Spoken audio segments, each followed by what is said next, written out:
ஆந்திர மாநிலம் ராஜமுந்திரியில் 420 என்ற படத்தில் ஷூட்டிங்கிற்காக போயிருந்த பொழுது திடீரென்று படப்பிடிப்பு தளத்தில் ஒரே பரபரப்பு ஏற்பட்டிருக்கிறது.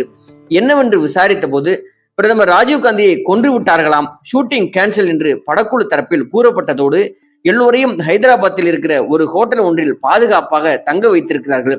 அடுத்த 3 நாட்கள் பிரச்சனை முடிந்து ஓரளவு அமைதி திரும்பிய பிறகு அனைவரையும் ட்ரெயின் ஏற்றி அவரவர் வீட்டிற்கு அனுப்பி வைக்கப்பட்ட போதுதான் அங்கு ரயில் நிலையத்திற்கு வந்திருந்த நடிகர் ஸ்ரீஹரி நேராக சாந்தியிடம் சென்று, நான் உன்னை காதலிக்கிறேன், கல்யாணம் பண்ணிக்க ஆசைப்படுகிறேன் என்று சொல்லியிருக்கிறார். ஏற்கனவே சாந்தி அவர்களுக்கு ஸ்ரீஹரியை மிகவும் பிடிக்கும் என்பதாலும் குடும்ப சூழ்நிலையை மனதில் வைத்து எதையும் வெளிப்படையாக காட்டிக்கொள்ளாமல் எங்க அம்மா கிட்ட வந்து பேசுங்க என்று சொல்லிவிட்டு கிளம்பி விட்டாராம் சாந்தி. அவர்கள் இப்படி கூறியதுதான் தாமதம்.